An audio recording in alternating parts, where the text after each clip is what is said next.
Hi there, everyone. Thank you for being here, and welcome to the Hort v3 Technical Requirements final version release. We've got a lot of ground to cover today, so we're going to try to move to the good stuff as quickly as we can. But first, I wanted to take care of a little housekeeping and also thank you for being part of this process. The comments that you turn in are incredibly important, and we couldn't do it without you. So thank you very much. All right, so here's our agenda for today. First off, we're going to introduce the crack team that we have, and then I'm going to go over a few logistics. After that, I'm going to provide an overview of this version as well as a timeline. Then we'll tell you about the baseline requirements before we dial down into the specific topic areas. Finally, we'll save time for some Q&A. Here's the team today. Casey Holland is our technical manager. Adrian Martin is our technical analyst. There's me, Andrew Tebow. I'm the project manager of technical development. We'll be presenting today. And then on Q&A support, we have Leora Radetsky. She's our senior research scientist, as well as Aaron Feldman, our senior technical operations analyst. Just a reminder that we are recording this webinar and we'll be posting it on our website. You can find the recording along with a copy of this presentation at our news and events page at DesignLights.org. Please note that all attendees are muted. And if you experience any technical issues, please use the chat feature to contact us. We will do our best to explain all the changes for Hort version 3, but we'll of course leave time for questions and answers at the end of the presentation. If you'd like to ask a question, please use the questions pane rather than the chat pane to post those questions. Please don't hesitate to send a question through at any point during the presentation. We'll be logging these as we go, and we'll be sure to answer these anonymously, so don't be shy. Oops. All right. So before we get into the details of this new version, I'd like to take a minute to zoom out and discuss why the Hort program is so important. As I'm sure you're all aware, the controlled environment agriculture industry in North America is in a period of massive growth, and there's no signs of slowing down. Legalization of cannabis has a lot to do with this growth for sure, but of course, that's not the whole picture. People are more health conscious and people are more conscious of health and environmental concerns than ever. They want low chemical, locally produced food year round with all the options, and they want that food to be grown sustainably. Besides that, the pandemic has underscored the need for resilient supply chains. All of this adds up to a great outlook for the CEA industry. Last year, the CEA industry in North America was a $6 billion business. The USDA projects that the industry will grow to $8 billion annually by 2026. That's great news for a lot of reasons, but we can't ignore the energy consumption associated with CEA. The 2021 global CEA census found that the global average of energy required to produce 1 kilogram of harvested crop from CEA facilities is 38.8 kilowatt hours. To put that in perspective, the US Energy Information Administration reports that the average household consumes 29.5 kilowatt hours daily. So when your household consumes 1 kilogram of produce from a CEA facility, which isn't hard to do if you're eating enough vegetables, you are more than doubling your home's energy consumption. Using the global average carbon intensity of electricity, we can also put this in terms of CO2. Keep in mind, these are daily figures. Just because CEA is the better option doesn't mean that we can't do better. It is imperative that we do whatever we can to put energy efficient technologies into CEA facilities today. It's not just about reducing energy consumption. We need to guide the industry towards sustainable growth so that we're supporting electrification and decarbonization efforts. So Hort V3 was designed with that mission in mind. We of course want to develop standards that will accelerate the adoption of energy efficient lighting in CEA, but that's only part of the picture. It's also important to make sure that Hort 3 will support our member programs and make the QPL the best tool for identifying and selecting rebate eligible products. And to underpin all that, we need to ensure that the integrity and value of the QPL is unquestionable. To reach those goals, we developed Hort 3 using several core strategies. And I'm going to mention them here before I turn it over to Casey and Adrian to dial down into the specifics. First, we're increasing the efficacy threshold.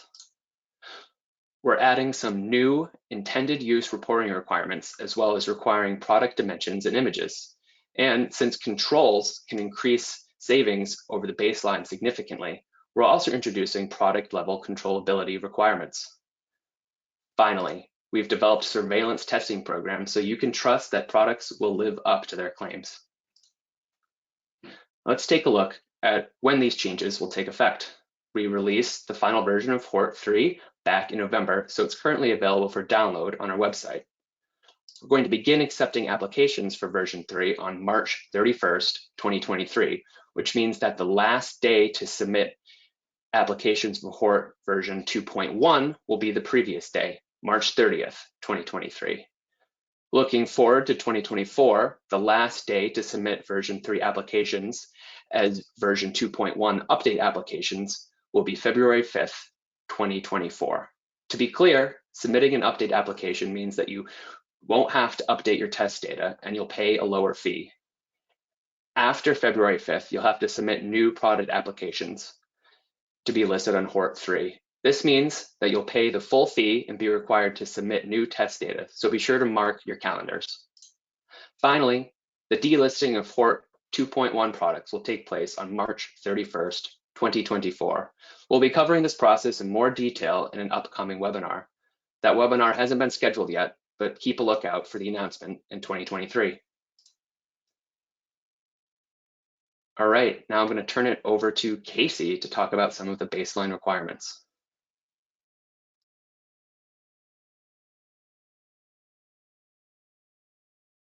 All right, thank you. Let's go ahead and move on to the next slide here. Just to set the stage for everyone, version 3 is really aiming to build off of the current technical requirements and take on those goals that were laid out by Andrew a couple of slides ago. So we wanted to make sure that while we're introducing these additional reporting requirements, we're also making necessary but minimal changes to the requirements that already exist. So for the next few slides, I'll be going over current requirements and any changes to those before we get into the new topic sections. So let's go ahead and move on to the next slide here. As you can see here, we're looking at table 1. So this is the first table you're going to come across in the technical requirements. It lays out most everything that we're going to need for basically every product that ends up being qualified to the horticultural TPL. There are additional sections for special considerations, or that detail special considerations for product types like spectrally tunable, DC powered, actively cooled, lamp type products, etc. But they all refer to these table 1 requirements in addition to their own special considerations. So taking a look at these here, with version 3, we still have basically all of the same reporting requirements that we had with version 2.1, with reporting flux within the PAR range, within the far red range, optional reporting for 280 to 800 nanometers if you are interested in showcasing that you are targeting non-PAR spectra with your product. Also reporting of the SQD and PPID images to depict how the products perform kind of at a quicker glance. One thing you'll note here, if you can do one more click for me, Andrew, is that the PPE threshold with version 3 has increased. So we'll get into a little bit more details in this next couple slides, but you can see here with version 3, our new efficacy threshold is greater than or equal to 2.3 micromoles per joule, which is basically one of the only changes to table 1 here from version 2.1. Looking at the next slide, we get into more of the requirements that are still baselines coming into version 3. So we still have flux maintenance requirements, making sure that the PAR emitted flux is maintained throughout the course of the product's life, at least not decreasing more than 10% over 36,000 hours. Reporting for far red flux maintenance, requirements for specific components' lifetime or projections for their lifetime, such as driver lifetime, fan lifetime, both being greater than or equal to 50,000 hours. Still have our same warranty requirements of greater than or equal to 5 years for fixtures or greater than or equal to 3 years for lamps. Additionally, we have power quality requirements associated with power factor and harmonics, and safety certification requirement requiring that the products have been tested and shown to meet UL 8800. Next slide. Oh, sorry. Yes, so all of these are the same from version 2.1, right? So hopefully that's a little comforting. And then this part, there's 2 new rows added onto table 1 that cover the new topics that we took on with version 3.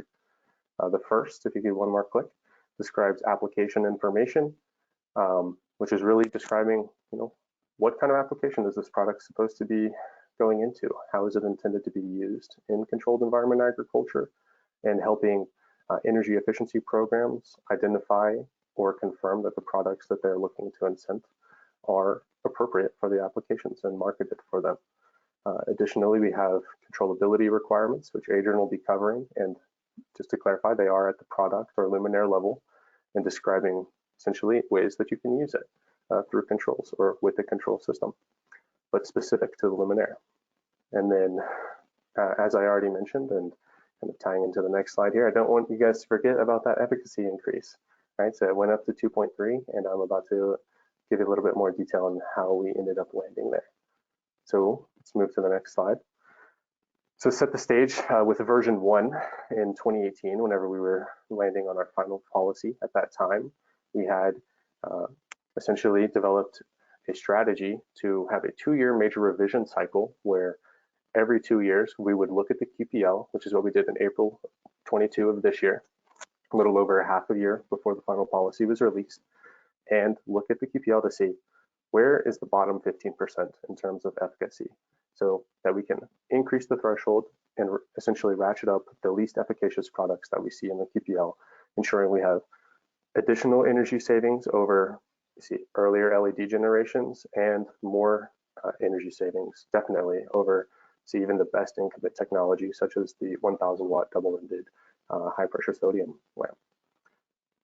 So as you can see on the QP here, or on the graphic here that's capturing the QPL as of April 2022, basically a huge majority, right, over 85% are on the right-hand side or still meeting the version 3 requirements, where only the bottom 15% would essentially need to make some kind of changes to show that they've improved the efficacy of their product and now meet the version 3 threshold before they'd be able to relist. That would require additional testing or a new test to show that you've made changes and your efficacy has increased. We do still have the 5% allowance for this threshold, so that accounts for kind of normal manufacturing tolerances. So if your nominal product is, say, 2.35, you maybe have a little wiggle room, and I think it essentially drops our threshold down to just about 2.2 or 2.19 micromoles per joule at the worst end of your manufacturing tolerance. So if you happen to get an unlucky test or an unlucky product during your test, it should still be able to pass, and your nominal performance would still need to be reported to show that products are over 2.3 micromoles per joule in general. All right, so next slide. I am going to start talking about the application information. So this is one of the 2 new topics that's taken on in version 3, and it's really intended to help developing energy efficiency programs that are looking to build out prescriptive or midstream programs that identify specific applications and maybe dollar amounts associated with the rebates for eligible products in that category. So to assist with that, version 3 is going to require that all products report both intended controlled environments and lighting strategies for all products. And this is going to not only help programs directly, but customers of programs who are being directed to the QPL to identify the best product for their application and ensure that they know they're going to be able to get an incentive for it. So let's go ahead and move on to the next slide here. Take a look at what some of these controlled environment reporting options are. So essentially there are 2 higher level options and then one kind of breakdown within indoor. But indoor, we're defining as fully enclosed controlled environments that can have either single or multiple layers, in which case we're calling these stacked or non-stacked. This is to avoid some confusion with other terminology that's being developed in regulations to relate to tiers of buildings or facilities and specific requirements associated with those. Products intended to go into, for example, a indoor stacked controlled environment may be marketed as for vertical farms. And we would not specifically look for indoor stacked to show up on your spec sheet or marketing materials, but we would be looking to understand the relationship between how you're marketing it and the controlled environment options that you're reporting your products for. So also, besides indoor, we have greenhouse, and the greenhouse is going to be a controlled environment that's primarily relying on sunlight as the light for the crops, but may or often require supplemental electric lighting. So these are kind of the 2, 2.5, maybe 3, depending on how you want to look at it, controlled environment reporting options. Any product could claim one or all of these, depending on how they're designed and how they're intended to be used. But that's really up to the manufacturer. They understand their product and how it can be used. And we'll just be looking to understand and relay that to users of the QPL. Next slide. So in addition to controlled environment reporting options, we have these lighting schemes. The first on the left-hand side here is we're calling use case, and that's going to describe whether the product is intended as a sole source, supplemental, or both, depending on its application. Where sole source products, or products that are reporting to be sole source, are intended to be the primary source of optical radiation for the crop. Ideally in an indoor, or likely in an indoor facility, where they're not getting some other light, or if they have another light, it's doing very minimal amount of work, such as a supplemental light, or which would be a supplemental light in that case, and it's not the primary source of optical radiation. And in addition to lighting scheme use case information, we're requiring reporting of position information, which is going to be describing kind of where the product is intended to go, right? Is it top light, is it an intra-canopy light, or is it some other innovative category besides those two? And really that's kind of the 3 main categories as we identified throughout the development process, looking at hundreds of spec sheets and trying to capture the most of these. But these 3 pieces of information kind of all put together are shown on the next slide. You can move one for me, where you can see table 2 here has all of the application information reporting requirements. So all products or any product, right, can list to any of these. We're not defining specific requirements that say, indoor stacked has to have flux of etc., or wattage of etc., or spectra of specific kinds. It's really up to you. You guys know how you're designing your products, how they should be used, and how they shouldn't be used. So make sure that whatever you're claiming in your version 3 applications or update applications, that it relates to how the product is intended to be used and how you're marketing it. And as I pointed out before, any product could claim one or all of these. And if you notice the 3rd main column header here, product image and dimensions, it is one section. And if we move on to the next slide, I'll talk a little bit more about that. Call it out here specifically. With version 2, to help users of the QPL understand and double check kind of on their own that products are reporting accurately, we're requiring a product image or representative image, either 1-for-1 for the product, say if it's a single product application or level 1 application, or if you're having a family or level 2 application, you may use a representative image for the product. We will be releasing specific style guidance that will be prepared and released essentially sometime before March 31st. We're hoping to have it out in about January or by end of January. And these are going to be really useful for users of the QPL to make sure that, say if a 2x2 product with no gaps is saying it's supposed to be in a greenhouse, they're going to want to consider the dimensions of that product and how it looks and know what kind of shading implications they're going to get from it. And this information is going to help them take those kind of things into consideration and have the most informed decision that they can make whenever considering the products that they're potentially going to get an incentive for and would be best for their application. So next slide. That wraps up the application information section. I'll go ahead and hand it over to Adrian here, and thank you guys for listening to me on that. Thank you. I will now go over the controllability requirements. Next slide, please. In version 3, we have introduced a set of product-level controllability requirements to promote interoperable and dynamic lighting systems within CEA that help save additional energy and more. This will be accomplished by collecting information on how products are controlled and how they connect and interface with external control systems. These requirements also intend to lay the groundwork for demand response programs, which often require that light sources are able to dim for a given period of time. In previous versions of the horticultural technical requirements, there were no controllability considerations beyond the reporting of dimming capability and color tuning.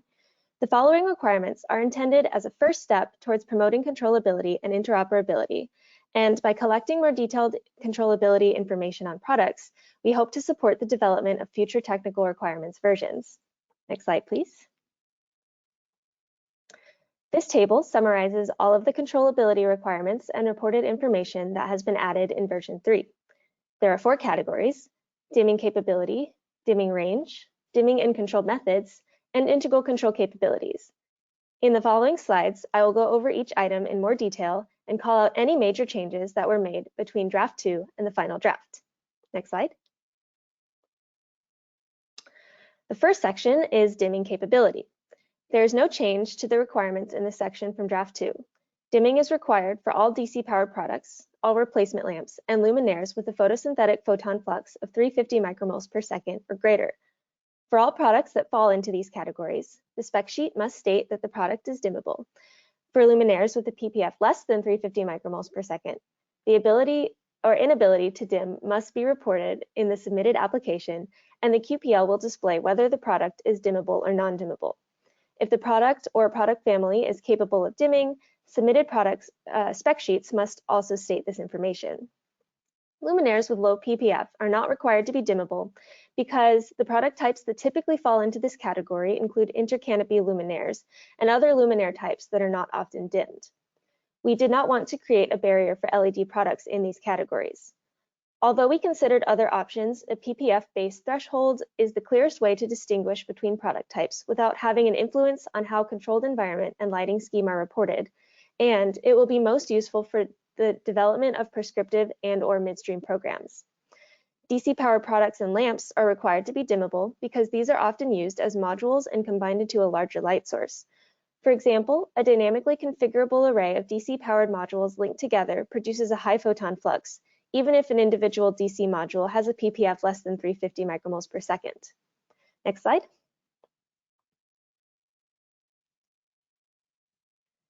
The next section, dimming range, intends to capture the level to which products can dim, as this is an important consideration for interoperability.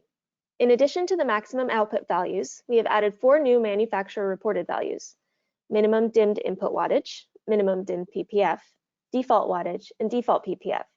The default values represent the state at which the product is shipped with no adjustments in case it is different from the maximum output values. This is particularly applicable for spectrally tunable products where the default outputs may be different from the all channels on condition. Since these are reported performance metrics, there are no additional testing requirements to validate any of these values. Next slide, please. The third section, dimming and control methods, captures how products connect and interface with other devices. This is split into 2 reported attributes. The first, dimming and control method designations to the product, is the protocol or other method of communication between products and other devices. And the second, connector or transmission hardware, is the physical hardware integrated into the product that enables it to physically connect with other devices. In the following slides, I will present the list of reporting options for these attributes. Any of the options available to the product must be reported and stated on the product specification sheet or supplemental material. For DC-powered products that use a central AC to DC power source, these fields may apply to the control methods used by the power source, since it is the component that interfaces with external devices. If there is no power source marketed for use with the product, submitters can report the control methods used directly by the product. For lamps, there are some special considerations needed for specific types of lamps where controllability is dependent on the ballast. Details on the requirements for each lamp type are outlined in the technical requirements document. Next slide, please. Here is the list of wire dimming and control method designations to the product. We've included 0 to 10 volts, phase cut, dolly, and Ethernet options. Any wired control method that does not fit into one of these categories can be reported as other wired. When an option is reported, one of the corresponding terms from the acceptable terms column must appear on the product spec sheet or supplemental material. This applies to the following slides as well. Next slide, please. Here are the wireless options. The list includes Zigbee, Bluetooth, Wi-Fi, and in-ocean options, and any other wireless control method can be reported as other wireless. There was a slight change to the naming and description of the Bluetooth options from draft 2 of the technical requirements, but everything else from the wired and wireless tables remains the same. Next slide. Here is a list of the connectors and transmission hardware options. For wired options, the list includes RJ11, 12, 14, and 45, USB, flying leads, terminal block, and other wired. For wireless, the list includes wireless radio, infrared receiver, and other wireless. Among these, RJ14, infrared receiver, and other wireless have been added since draft 2. And quick disconnect has been added as an acceptable term for flying leads. Next slide. Finally, we have integral control capabilities. These are the capabilities of the product itself, not the external controller. If the product includes any of these capabilities, it must be reported and stated on the product spec sheet. If none are applicable, the applicant should indicate that the product does not have this capability, but that's okay. The options we have included are dim to off, energy monitoring, and manual dimming. In draft 2, we had also included high-end trim, but this was removed because it is dependent on the control system. And that concludes the controllability section of the Hort V3 technical requirements. I will now hand it back to Casey for additional reporting requirements. All right, thank you. I'm back. Let's go ahead and move on to the next slide here. So in these next few slides, I'm going to go over some of the additional reporting requirements. This is its own subsection in the technical requirements, a lot deeper than maybe some of you make it. It is getting to be a pretty long document at this point, so I don't blame you. But that's why we covered in the webinar, right? So first thing I wanted to point out is with version 3, all new applications or update applications that require additional testing, say if you're in that bottom 15% and you're going to need to make some changes to meet the new efficacy threshold in relist, and you would have a new test report required with that, all LM79 test reports are going to have to be coming and tested to the 2019 version. So make sure you're working with a test lab that is testing to ANSI-IAS LM79 2019 version of LM79. If you do not, if you don't require a new test report for your update application, which should be the case for most folks, you would not need a new test report. It wouldn't need to be 2019. Your old test report would still just be fine. Additional requirement changes specific to LM79 2019 testing is that we have basically full or complete test reports. So we've defined now associated with either spectral or distribution testing, and that define specific criterion that are required for all LM79 2019 test reports, whether they're coming from a sphere, or gonio, or a test report that includes both. Partial or LM79 2019 test reports that only include a partial set of metrics, whether they're from a sphere or gonio, since they can come from different test labs and be separate test reports, would not be accepted. They can still come from, sorry, that sounded a little confusing. You can still work with two test labs, say one to do your sphere and one to do your gonio, but each of those test reports does have specific requirements that need to be included in both of them, and they're defined basically in full detail within this additional reporting requirements subsection in the technical requirements. And for each of those LM79s, we are still requiring the accompanying TM33 document, whether it's from a sphere or gonio report or a report that includes both, and your TM33 documents would need to be aligned with that. So one change on the next slide that describes the TM33 document requirement changes is essentially that within the header element, we are now requiring the catalog number as a required element. So for all TM33 documents that are coming from your LM79 test report, for either a new application for version 3 or an update application that requires a new test report, would have to have this catalog number field or element in your TM3318 document.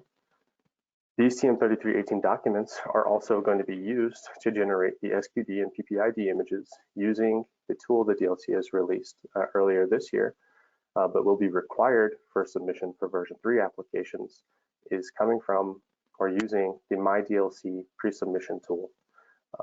So if you, or sorry, one note on that. So we do understand that TM33 is kind of going through revisions right now, and as it's revised, we will also revise this tool or update this tool so that it can accept basically the latest standard, but it will not require you to use the latest standard. So anything you're currently using or will be using for version 3 would still be accepted, but we just want to make sure the tool works in case labs are on top of it and are automatically updating their TM33 reporting formats to the latest TM33 standards. So those would also be able to work. If you go to the next slide, I show a little preview of where you can find the TM33 pre-submission tool. It is within your MyDLC platform, so you have to log in. If you don't have an account, it's free. You just sign in, choose your user type, and then essentially you'd be able to come in to your MyDLC platform. On the left-hand side of the screen, you'll see the application pre-submission tools.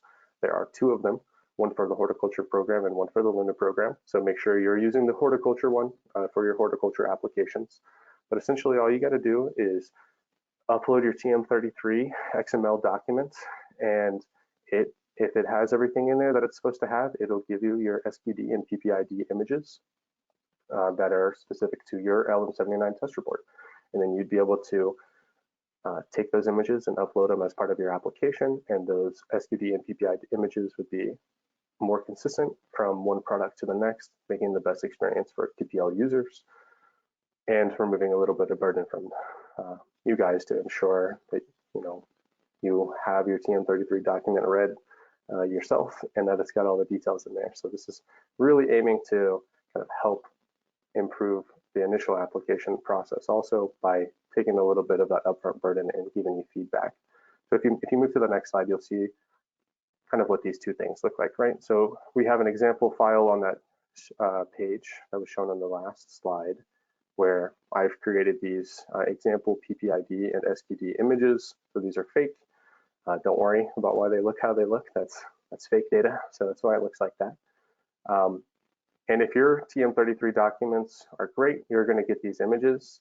You may get one, right? If you have one TM33 document that came from the lab where you did your sphere test, and you may have another image that comes from your TM33 report from the lab that did your gonio test. You may get both from one report if you did them both at the same lab at the same time.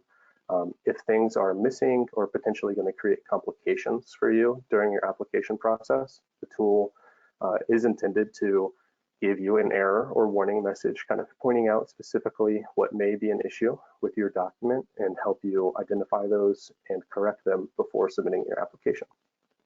If you come across any or you think that there may be any mistakes with the tool, feel free to reach out to me, and we'll be happy to take that on and make sure that it's working as it's supposed to.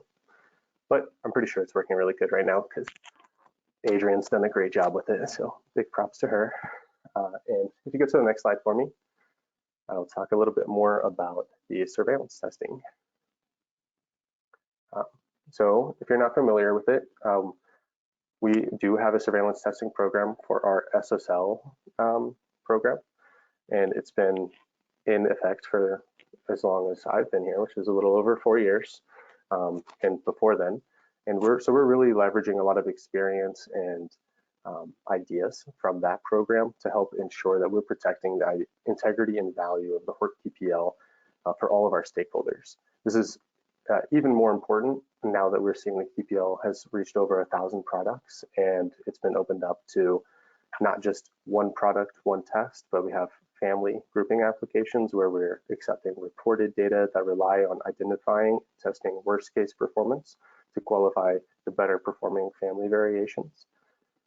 And surveillance testing is really intended to kind of verify that all products that have been already qualified still meet the technical requirements and are accurate to the original data that they were qualified against. So there are specific tolerances and metrics that we will be checking, and they're defined within the surveillance testing policy. If you move to the next slide, I'll talk a little bit about the timeline here. So we're at the end of 2022, coming into 2023, we're going to start accepting version 3 applications March 31st. And since surveillance testing is only going to be going on for products that are listed to version 3, we won't start surveillance testing or the first round of product selection for surveillance testing until Q1 of 2024. Since that is still quite a ways away, we won't be talking too much about the specifics around the surveillance policy today, and we will be scheduling a surveillance testing policy specific webinar later in 2023. So if you have any input or have questions about them, make sure you send them to us now, and we can make sure that we're preemptively addressing this, so that as we get into the webinar or going into the first round of product selection for the surveillance testing for the Hort program, we have all your questions answered and ready to go. And next slide. I'll hand it back over to Andrew here. So thank you all for your time. Thank you so much, Casey and Adrian. So just to review here, this is what we've learned today. We went through the new baseline requirements, which constitutes an efficacy increase. And we also went through some individual topics. There's application or intended use information that we're now requiring, some new controllability requirements, the new requirements surrounding LM79 and TM33 reporting, and also the introduction of the Hort Surveillance program. All right, at this time, my slides will go. There we go. I'd like to open it up to some Q&A. So Leora, let me know if there are some questions we can answer. Okay, happy to do that. We don't have a lot of questions yet. I will ask the ones we have. So if you've got pressing questions, please enter them into the questions pane. But let's get started with what we have so far. Okay, so the first question that we had, Andrew, is actually for you. And one of our questioners asked if you could please repeat your initial comments regarding household level impacts on carbon footprints. Sure, happy to. Thanks for that question. Yeah, so that was really just meant as a gut check. You know, it's just comparing two numbers, but just to show something to give a point of reference for. So talking about buying, I hope you eat enough veggies in your house, and when you bring that into your house, it's as if you did all your household activities more than once in a day. So you're using almost 30 kilowatt hours in one day, and it's like you blow dried your hair twice, ran a couple of loads of laundry for every 1 kilogram of produce that you bring back in. So it's hopefully just shows, when you repeat that over and over, every single house, that we have improvements that can be made as an industry. Okay, thanks very much. Yeah, you're welcome. All right. I think we have some. I think some of these are for Casey, but Adrian, if it'd be better for them to go to you, just jump right in. The next one we have is under dimming controls guidelines. Is there consideration of tunable white or adjustable color temperature control? Casey, is this one for you? Well, specifically, so tunable white, we don't have specific definitions within the horticulture program, unlike SSL, right, where there are, say, specific definitions for tunable white or warm dim to warm, warm dim, those types of products. We do have specific testing requirements for spectrally tunable products. They can tune outside of CCT quadrangles that are defined or standardized, right? They can kind of go anywhere in the color space. but we do require that they're tested and they're all on state. So that would be whatever your maximum power is that you could achieve. It may be higher than your default state that you're intending to kind of operate the product in. And so that would correlate or relate to the dimming requirements for report. If you could clarify on that, it should require you to report the default output and default wattage, in addition to the minimum dimmed range. Okay, great. And then this other question, I think, Casey, I think this one's for you too. Are there any requirements for vision safety for people working under LED grow lights? So if you could speak to UL 8800, I think that would be helpful. Yeah, so UL 8800 does have some specific testing for that. I'm actually trying to pull it up right now exactly so I can remind myself what it is. All right, so within UL 8800, there are considerations for photobiological safety of lamps and lamp systems, addressing optical radiation hazards, as well as photobiological safety of lamps and systems. Yeah. There are guidance related to basically non-laser optical radiation associated with UL 8800.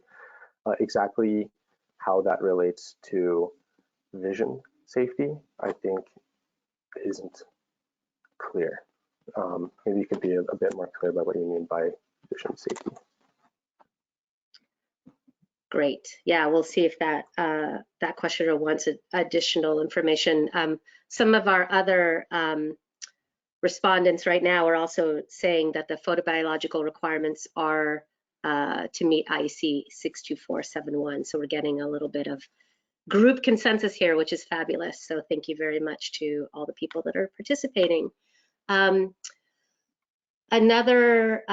Let's see, another question that's just coming in, I think we're going to answer in pain, but also we might as well have you answer live right now, Casey, is can you please clarify why PPE is only measured between 400 and 700 nanometers?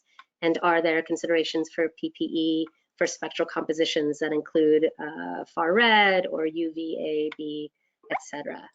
Thanks. Yeah, absolutely. So thank you for that question. So we do rely on the ASABE standardized definitions.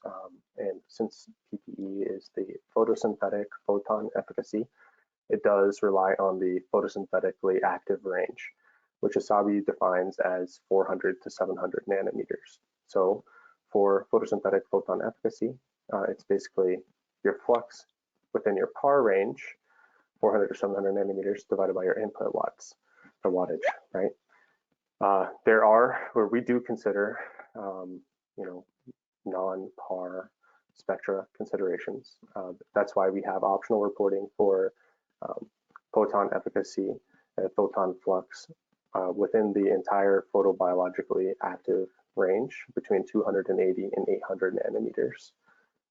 It is optionally reported, but if your products are designed and intended to kind of output spectra in non-PAR regions, I recommend that you use those optional reporting metrics today as a way to kind of showcase you're meeting the PPE of 2.3, but your products are intended to kind of do things outside of PAR also. And if you look at the entire flux, it might look a little bit better to the end user.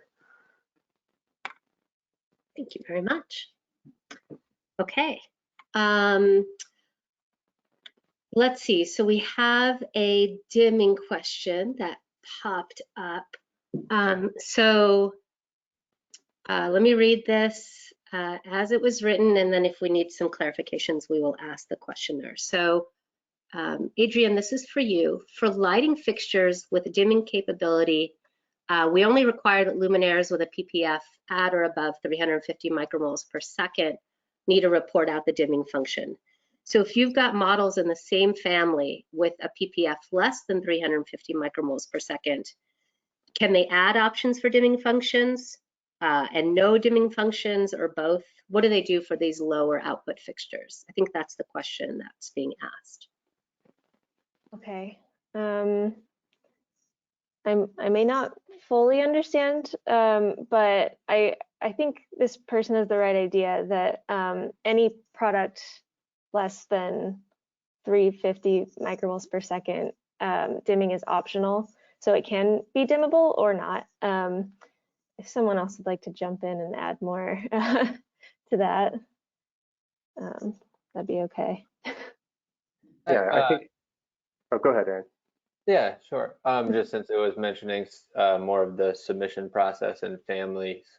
So the requirement is that dimming is required on products with greater than 350 micromoles ppf. So if you have a family of products where some products are above that threshold and some products are below that threshold, only the products that are above the threshold must be dimmable.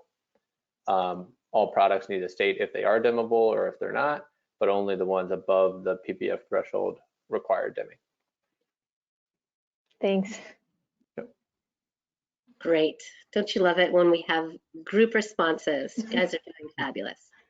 Okay, so I think, Aaron, I think you might be the one to answer this, or we could have Andrew answer it too, because it's a process question. So this questioner has products listed under version 2.1, and when they look at the timeline in slide 10, it says that the product must be upgraded to version 3 and submitted by February 5th, 2024. Is that the correct date? I believe that is. I think we can just pop up the timeline and show that. That might answer this person's question. Yeah, let me navigate back. Perfect. And I will say, I'm not sure if everyone saw it in the chat, but we did make the slides available as a handout during this presentation. So if you go to the handouts pane, you can actually see a PDF of all the slides. I think that should be very helpful. This is the first time we've done this, so kudos to the team. Yes. All right, And so yes, you see, yep, go ahead, Laura. No, please go ahead. Oh, yeah, so you see February 5th, 2024 is the last day to submit applications for version 3 as updates to 2.1. So the differentiation there is that after that date, you'll have to put in a new application. So you'll be paying the full fee, and you also have to do new tests. But if you don't want to do that, if your product hasn't actually changed and it's going to pass for version 3, then you have a chance to save yourself the testing expense as well as only paying the update application fee if you can get that in by February 5th, 2024. Great. Yep. And just to add on to that a little bit, so that would be for any product that's currently listed or listed prior to March 31st, right? When we're still accepting version 2.1 applications. So I guess there'll be a little bit of delay after March 31st by the time all of the version 2.1 applications are wrapped up. But then, I would assume that they're all kind of closed by May. Essentially, any product listed now or before May would kind of need to make sure that they're preparing all the reporting that was covered in the application information and controllability sections that Adrian and I covered today. But essentially, as long as you don't have to do any updates to meet the new efficacy requirements, or you haven't changed, say, components and performance has changed for your product, you shouldn't need a new test report, and you should be able to have a pretty easy update process. Okay. Great. All right, we've got some more questions, so let's go to these. I think we still have a few minutes left. I think this question might be I think it is for Casey. How did the DLC arrive at that 2.3 micromole per joule efficacy? Yeah, good question. So whenever we were preparing version 1 back in 2017, we also wanted to make sure that we're not just meeting the market where it was at that time, but pushing it for additional energy savings and making sure LEDs continue to be the most energy efficient option for controlled environment agriculture or lighting in CEA.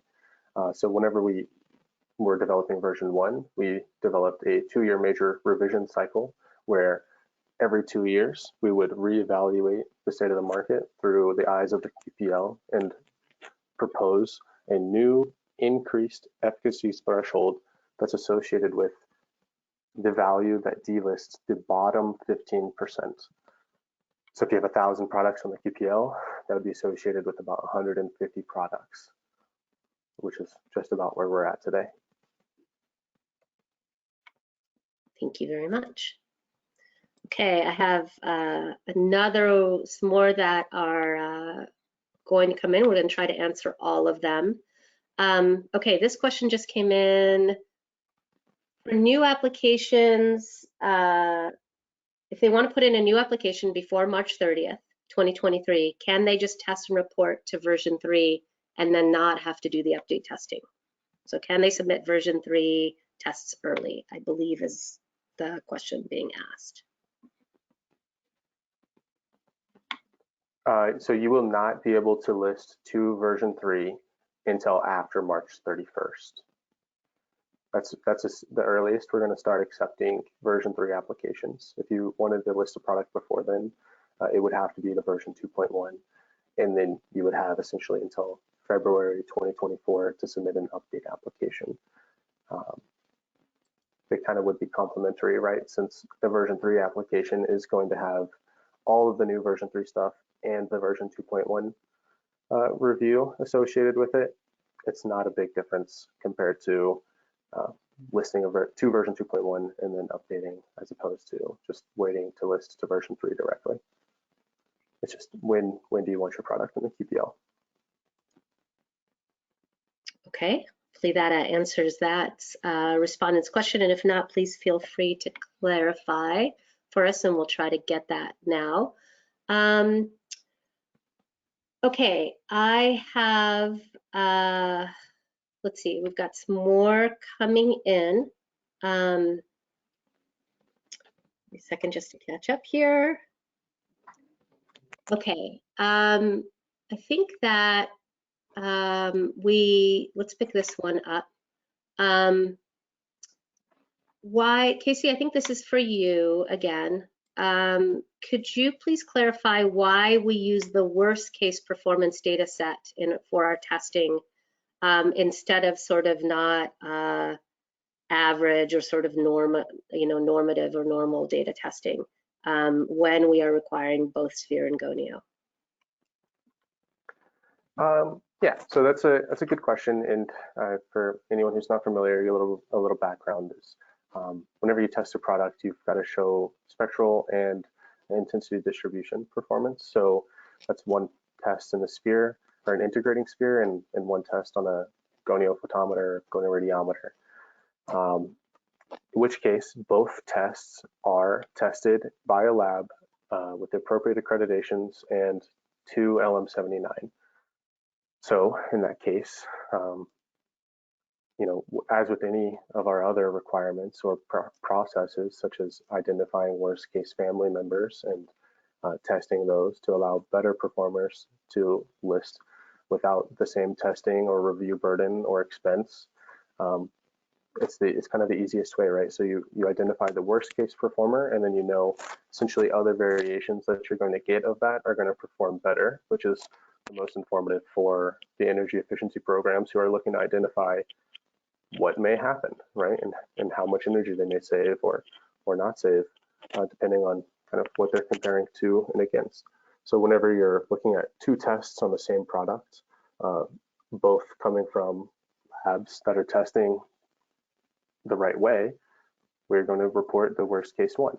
That is only going to be in the tested data section though, or the tested performance section. There is still the option for submitters to report reported data, which is where they have the opportunity to include nominal performance information for the products that they list.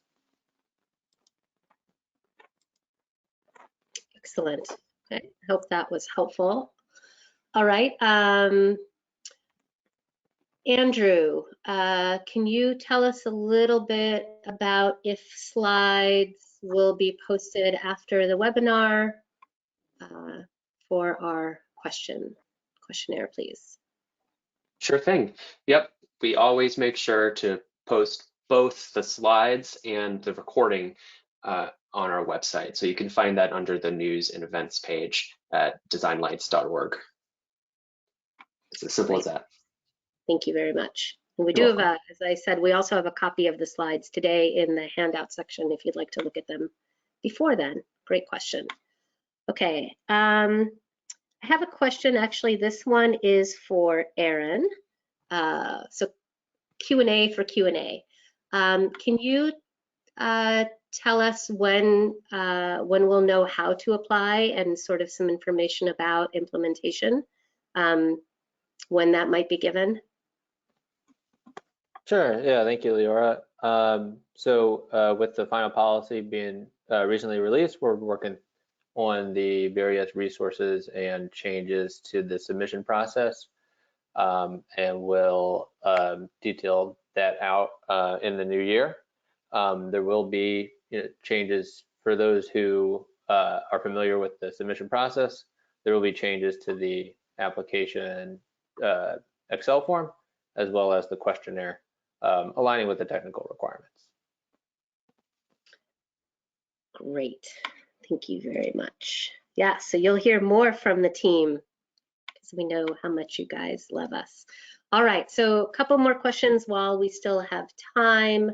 I think this one, Adrian, this is good. What is our rationale for requiring dimming in version 3? Good question. So one of the main rationale is to lay the groundwork for future demand response programs. It's kind of a big idea for Hort, where actual greenhouses are more dynamic to help support grid flexibility, and dimming is a big contributing factor for that. Just supporting more controllable and dynamic greenhouse systems. Yeah. Great. Thank you very much. Okay, I think we're just about out of time. I think we're going to pick up any others that we did not have time to answer. I think that we're going to, we'll make sure that we answer any outstanding questions by email. So if we didn't have time to get to your questions, I apologize. And we will be sure to follow up. Andrew, do you want to close us out? Sure thing, thank you. Yeah, I just wanted to thank everyone for being here. And again, thank you for all the comments that you provide throughout this process. They're incredibly important. And we're looking forward to receiving your applications on March 31st, 2023. Have a great afternoon, everyone.